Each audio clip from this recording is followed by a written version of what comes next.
والکرم وآلہ وبارک وسلم صلاۃ و سلام علیک یا رسول اللہ صلی اللہ تعالی علیہ وسلم۔ معزز سامعین، آج کا یہ جلسہ تقسیم انعامات مکتب نجم القرآن ملت نگر گلبرگہ کرناٹک کا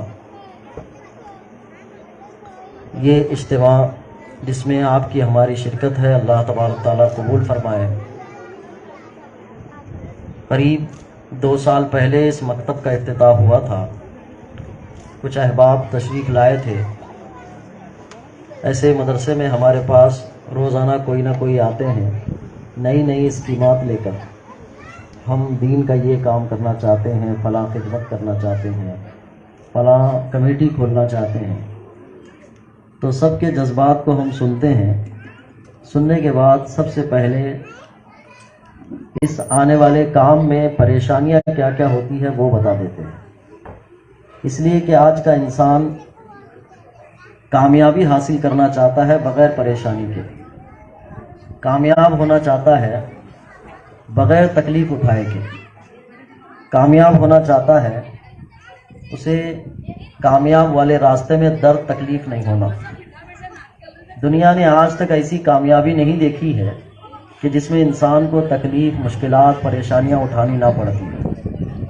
ہر کامیابی کے پیچھے پریشانیاں اور تکلیف، مشکلات، درد، بہت کچھ ہوتا ہے۔ عرفان بھائی اپنے تمام گروپ کے ساتھ آئے تھے، انہوں نے ذکر کیا کہ ہم ملت نگر میں مکتب شروع کرنا چاہتے ہیں۔ تو میں نے تجاویز کچھ رکھے تھے، اس میں ایک بات یہ رکھی تھی کہ کتنے ممبر آپ کے تعاون کرنا چاہتے ہیں۔ انہوں نے کہا کہ ہمارا گروپ ہے وہ تعاون کرنا چاہتا ہے۔ میں نے کہا کتنے مہینے تک کرنا چاہتا ہے؟ تو انہوں نے کہا کہ نہیں، جب تک مکتب قائم رہے گا تب تک۔ کہا یہ بڑا مشکل کام ہے، اس لیے کہ دین کے کام میں کوئی انسان رکاوٹ بنے یا نہ بنے، سب سے پہلے شیطان رکاوٹ ڈالتا ہے۔ وہ فائدے اور نقصان کے اسکیمات بتاتا ہے کہ اس میں کرنے میں اتنا فائدہ نہیں ہے، یہ نقصان ہے، یہ فائدہ ہے، یہ نقصان ہے۔ اور یہ آئیڈیا جو آتے رہتے ہیں بندے کو سمجھ نہیں آتے کہاں سے آتے ہیں۔ ہمیں پتہ چلتا ہے کہ یہ شیطان دیتا ہے وسوسہ۔ ہم نے کہا کہ بہت ساری کمیٹیاں بنی، 2-3 مہینے کچھ کر لیے، پھر آپس کے اختلافات ہو گئے، وہ کمیٹیاں ختم ہو گئی۔ آپ ایک کام کیجئے، جن کے پاس بھی یہ جذبات ہیں، سال بھر کا جو خرچ کر سکتے ہیں وہ جمع کروا لیجیے، کیونکہ انسان 2 جگہ بہت ٹوٹتا ہے، جب پیسے کی کمی پڑتی ہے اور جب کام کوئی ڈھنگ سے نہیں کرتا ہے، تو 2 جگہ ٹوٹ جاتا ہے، تو بنے بنے پلان اس کے خراب ہو جاتے ہیں۔ انہوں نے ظاہر کیا کہ نہیں، ہمارا ارادہ پختہ ہے، اور اس کے بعد دھیرے دھیرے جب آتے رہے، ملاقات ہوتی رہی، پھر زمین کا اشارہ دیا کہ زمین ہے، پھر اس پر عمارت تعمیر کرنا ہے، برابر آتے رہے، تو بیچ میں لگتا رہا کہ ہاں پختہ ارادہ ہے، بدلیں گے نہیں یہ۔ پھر مکتب بھی شروع کیا، اس وقت بھی ہمارا آنا ہوا، پھر 1 سال گزرا، 2 سال ہوئے، اتنی بات سمجھ میں آ گئی کہ 2 سال کی تو ہمت تھی ان کے پاس۔ اب میں دعا گو ہوں یہاں سے کہ جیسے شروع کرنے میں شیطان وسوسہ دیتا ہے، اسی طرح سے جب آدمی کام کرتا رہتا ہے اور کچھ اچھا ہوتا ہے تب بھی وسوسہ دیتا ہے۔ آگے کے لیے دعا گو ہوں کہ پوری ٹیم کو اللہ تبارک و تعالیٰ اپنے حفظ و امان میں رکھے، شیطان اور نفس کی شرارت سے محفوظ رکھے۔ جو بھی افراد ہیں ان کے بچوں کی تعلیم و تربیت کے لیے ایک عمارت بنائی، اور اس عمارت کو اسی کام میں خرچ بھی کروایا، اس لیے کہ عمارتیں بہت ساری بنتی ہیں لیکن اسی مقصد میں خرچ ہو، یہ بہت بڑی ذمہ داری ہوتی ہے۔ جس عمارت کو جس کام کے لیے بنایا اسی میں خرچ کرایا۔ ملت نگر والوں پر اللہ کی رحمت کا ایک حصہ یہاں ملا کہ یہاں قرآن کی تعلیم سیکھنے کے لیے بچوں کو ایک جگہ فراہم کی گئی، اور 2 سال تک مسلسل کوشش کی گئی کہ بچے آئیں اور تعلیم حاصل کریں۔ جب اللہ کی طرف سے یہ رحمت کا حصہ ملا تو ملت نگر والوں کو یہ قدر کر لینا چاہیے کہ اپنے بچوں کی تعلیم اور تربیت کے لیے مدرسے میں لے کے آئیں اور ان کی تعلیم کروائیں۔ ایک فائدہ میں آپ کو یہ بتا دیتا ہوں کہ آج ہمارے ہاتھوں سے بچے نکلتے جا رہے ہیں، جوانی کی دہلیز تک پہنچنے کے بعد وہ ماں جو پورے گھر کو کنٹرول کرتی ہے، وہ باپ جو پورے گھر پر اپنی حاکمیت رکھتا ہے، نوجوان بچے اور بچیاں ان کے کہنے پر نہیں ہیں، ان کی بات تسلیم نہیں کر رہی ہیں، وہ اپنی خواہشات اور اپنی من کی باتیں ماں باپ سے منوا رہے ہیں اور ماں باپ کی بات تسلیم کرنے پہ نہیں آ رہے ہیں۔ اس کی کئی وجوہات ہیں، ان وجوہات میں سے ایک وجہ یہ ہے کہ بچوں کے اوپر اب کسی کا ڈر نہیں رہ گیا۔ ماں باپ لاڑ پیار سے ان کو اتنا پال لیتے ہیں لیکن ڈر نہیں رکھتے، اور اسکول کالج میں بھی استاد کوئی ڈر نہیں دکھاتے، محلے میں کوئی بڑا آدمی ایسا نہیں کہ جس سے بچے ڈر جائیں۔ تو جس کے بچوں میں کسی چیز کا ڈر نہ ہو تو پھر ان کے بگڑنے کے چانسز زیادہ ہو جاتے ہیں۔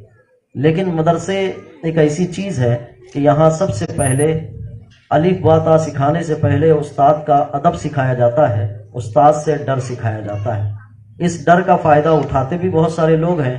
آج جب گھر میں بچہ شرارت کرتا ہے، بگڑی باتیں کرتا رہتا ہے، تو گھروں میں عام عادت ہے، اگر تو نہیں سدھرا تو تیرے کو مدرسے کے لے جاتا ہوں، اس لیے کہ مدرسے میں مول صاحب ڈراتے ہیں۔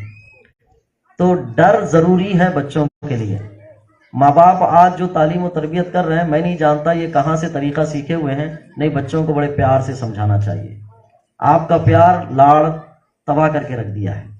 آپ کے پیار لاڑ میں جوانی تک پہنچنے کے بعد بچہ، لڑکا اپنے من کی شادی کر رہا ہے، لڑکی بھی اپنے من کا لڑکا تلاش کر رہی ہے۔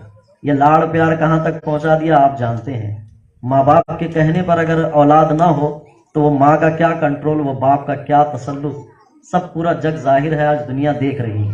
لیکن مدارس کی یہ چٹائیاں، یہاں پہ بیٹھ کر ایک سب سے پہلے کام دیا جاتا ہے، وہ استاد کا ادب سکھایا جاتا ہے۔ اس مول صاحب کو اور اختیارات دیجئے، یہ محلے کو بھی سدھار سکتے ہیں اور ماں باپ کے کنٹرول میں کر کے بھی دے سکتے ہیں۔ لیکن مول صاحب کو بھی بہت دبایا جاتا ہے اس میں، مول صاحب بہت مار رہے ہیں آپ ہمارے بچے کو، بچے کے سامنے ہی بول دیتے ہیں کہ بہت مار رہے ہیں، تو بچہ سمجھتا ہے میرے سپورٹ میں میرے امی ابا ہیں، اب مول صاحب مارے تو میں بولتا ہوں۔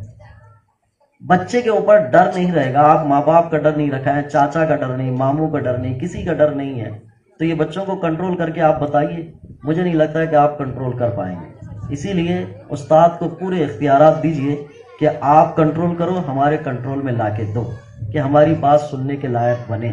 اگر یہ ہو جاتا ہے تو مدرسے کے، اس مکتب کے دو فائدے ہوں گے۔ ایک فائدہ یہ ہوگا کہ یہاں تعلیم بھی دی گئی، اور دوسرا فائدہ یہ ہے کہ تربیت کا کچھ حصہ بھی ادا کیا گیا۔ تو ماں باپ کی ذمہ داری اپنی اولاد پہ بہت ہے۔ اس میں سے ایک یہ ہے کہ حدیث شریف ہے، اللہ کے رسول صلی اللہ علیہ وسلم ارشاد فرماتے ہیں، کلکم راعٍ وکلکم مسئول عن رعیتہ، کہ ہر شخص ذمہ دار ہے اور ذمہ دار لوگوں کو ان کے ماتحت کے بارے میں پوچھا جائے گا قیامت میں۔ آج کوئی ماں اپنے بچے کو تعلیم و تربیت نہیں کرتی ہے تو ہو سکتا ہے اس کا شوہر نہ پوچھے، ہو سکتا ہے اس کے سسرال والے نہ پوچھیں، ہو سکتا ہے کوئی اس کو نہ پوچھے۔ آج ایک باپ اپنی اولاد کو تعلیم و تربیت ڈھنگ سے نہیں دلاتا ہے، ہو سکتا ہے اس کی بیوی نہ پوچھے، ہو سکتا ہے اس کے ماں باپ نہ پوچھے۔ لیکن اسلام نے کہا ہے کہ قیامت میں اللہ تبارک و تعالیٰ ماں سے بھی پوچھے گا، باپ سے بھی پوچھے گا، تمہیں خوبصورت لڑکا دیا تھا، تمہیں بہت ہوشیار لڑکا دیا تھا، بہت اسمارٹ لڑکا دیا تھا، اعضا بھی صحیح سالم دیے تھے، دماغ بھی درست دیا تھا، زبان بھی صاف دی تھی، کیا تم نے ان بچوں کی تعلیم و تربیت کی کہ نہیں کی؟ یہ ضرور سوال ہوگا۔ انسان سے سوال کرے تو گھبرا جاتا ہے اس کا جواب دینا، لیکن اللہ سوال کرے تو آپ اندازہ کریں کہ بندے کے پاس کتنی جرأت ہوگی وہ جواب دینے کی، وہاں تو عاجز ہو جائے گا۔ اسی لیے ماں باپ کی ذمہ داری اپنی پورے طور سے ادا کرنے کی ضرورت ہے۔ بہت طویل گفتگو نہ کرتے ہوئے چند باتیں آپ کو یہ بیان کر دوں۔ ماہ رمضان مبارک آنے والا ہے، جہاں 7 سال کے بچے کو روزہ رکھنا سکھاتے ہیں اور اس کی تربیت کرتے ہیں کہ 7 سال کی عمر میں روزہ رکھے، تو بڑوں میں بھی گھر میں یہ عادت بنوائیے کہ وہ بھی روزہ رکھیں۔ اس لیے کہ روزہ نہ رکھنے سے صرف آپ کا یہ فائدہ نہیں ہوتا ہے کہ کام کاج کر کے گھر میں 2 پیسے لا لیتے ہیں، ایک بہت بڑا نقصان یہ ہوتا ہے کہ اس گھر سے اللہ کی رحمت نکل جاتی ہے۔ جس گھر میں روزے نہیں رکھے جاتے ہیں، جس گھر میں نماز نہیں پڑھی جاتی ہے، تو اس گھر سے اللہ کی رحمت نکل جاتی ہے۔ اللہ کی رحمت جب نکل جاتی ہے تو وہ شیطان کا ڈیرا بن جاتا ہے۔ پھر شیطان ان کے رہنے والوں کو نئے آئیڈے دیتا ہے، گھروں میں جھگڑے لگا دیتا ہے، ایک دوسرے کی زبان سے کچھ گالی گلوچ کروا دیتا ہے، پھر گھروں میں اختلاف، انتشار، مارم توڑی، ایک دوسرے کی بات کو تسلیم نہ کرنا، یہ سب جگہیں جمع ہو جاتی ہیں۔ روزے رکھنے سے اللہ کی رحمت کا حصہ پاتے ہیں۔ جو لوگ مزدور طبقہ لوگ ہیں ان سے گزارش ہے کہ تھوڑا آپ ان دنوں میں زیادہ کما لیجئے، رمضان میں روزے رکھیے، کم کمائیے لیکن اس کا خرچہ وہاں پر برابر کر لیجئے۔ خواتین سے گزارش ہے کہ رمضان کا احترام کریں۔ 11 رمضان سے لے کر 30 رمضان تک جو شاپنگ چلتی ہے، بازاروں میں کھانے پینے کا جو طریقہ ہوتا ہے، ایسا نہیں ہے کہ پوری دنیا ہمیں دیکھ رہی ہے۔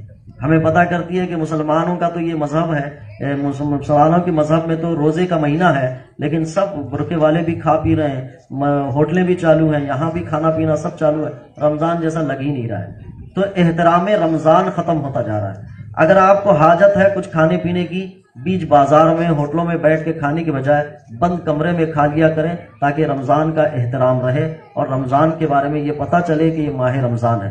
اس کی برکتیں جو آئیں گی وہ گھر میں وہ الگ ہوں گی، لیکن ہم اپنی زندگی میں اپنی من کے طریقے سے زندگی گزارنا چاہیں گے تو اللہ کی رحمتیں روٹ جائیں گی۔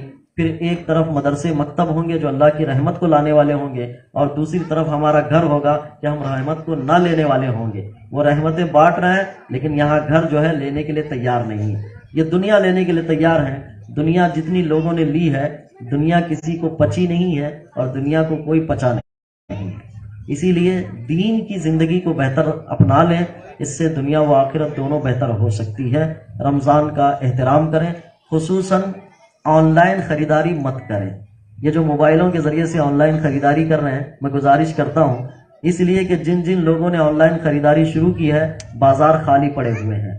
لوگ کاروبار نہ ہونے کا مسئلہ لے کر ہمارے پاس آتے ہیں تعویذ لینے کے لیے کہ کاروبار ٹھنڈے چل رہے ہیں۔ جب سب لوگ آن لائن خریداری کرتے رہیں گے تو بازار میں کون جائے گا؟ 10-20 روپے کی کمی کی وجہ سے موبائل میں انگلیاں دبا کر آن لائن خریداری کر رہے ہیں، ایک کاروبار خراب کر رہے ہیں، اپنے رشتہ داروں کا کاروبار خراب کر رہے ہیں، اپنے محلے کا کاروبار خراب کر رہے ہیں، اپنے شہر کا کاروبار خراب کر رہے ہیں، اور پھر پریشانی خود کو ہی آ رہی ہے۔ خود کو پریشان ہے کہ ہمارے کاروبار ڈھنگ سے نہیں چل رہے ہیں۔ کاروبار ڈھنگ سے نہیں چلیں گے، گھر کے اخراجات نہیں ہوں گے، گھر کے اخراجات نہیں ہوں گے، اسکول کی فیس نہیں دے پائیں گے، کالج نہیں پڑھا پائیں گے، بہتر تعلیم نہیں دلوا پائیں گے، کیونکہ خود ہم نے اپنے پیروں پہ کلاڑی ماری ہے کہ سارے دکانوں کو بند کر کے ایسی دکان سے خریداری شروع کی ہے کہ 10-20 روپے کم دیتا ہے، کہتے ہیں کم نہیں دیتا ہے کوئی بھی، ساری دکانوں کو بند کرا کے اپنی دکان کو چالو کرانا چاہتا ہے۔ جب اس کی دکان خوب چل پڑے گی، سارے دکان بند ہو جائیں گے تو ہم مجبور ہو جائیں گے انہی میں سے لینے، پھر وہ ریٹ بڑھا دے گا تو پتہ بھی نہیں چلے گا کہ ریٹ بڑا کب ہے۔ تو یہ کاروبار کا ایک ایسا سسٹم ہے۔ خواتین بھی بہت آن لائن خرید رہی ہیں، مرد حضرات بھی بہت آن لائن خرید رہے ہیں۔ کم کریں بلکہ بند ہی کریں، اور اپنے علاقے کے لوگوں سے خریداری کی عادت بنائیں، اور آخری عشرے میں بالکل نہ خریدیں بلکہ پہلے عشرے میں خرید کے بعد ختم کریں۔ میں ہمیشہ یہ بات کہا کرتا ہوں، حدیث شریف میں اسلام میں یہ باتیں بیان کی گئی ہیں کہ پہلا عشرہ رحمت کا، دوسرا عشرہ مغفرت کا، تیسرا عشرہ جہنم سے نجات کا۔ لیکن ہماری زندگی دیکھیں تو پہلا عشرہ کپڑے کی دکان کا، دوسرا عشرہ ٹیلر کا، تیسرا عشرہ چپل کی دکان کا، یہ بنا ہوا ہے۔ ہماری زندگی ایسی ہے، اللہ رحمتیں دینا چاہ رہا ہے اور ہم چپلیں خریدنے میں لگے ہوئے ہیں۔ اسی لیے رمضان کا احترام کرتے ہوئے اپنی زندگی کو بہتر بنائیں۔ اللہ مجھے آپ کو عمل کی توفیق دے۔ بالخصوص مکتب نجم القرآن کے جتنے احباب ہیں جو محنت کر رہے ہیں، اللہ ان کو شیطان اور نفس کی شرارتوں سے محفوظ رکھے۔ اہل محلہ سے گزارش ہے بچوں کو پابندی کے ساتھ بھجوائیں کہ روزانہ جائے مدرسے میں اور وہ پڑھے کچھ نہ کچھ، اور مول صاحب کو پوری اجازت دیں کہ مول صاحب ان کو عربی ہی مت پڑھاؤ، اس کو ذرا ادب بھی سکھاؤ۔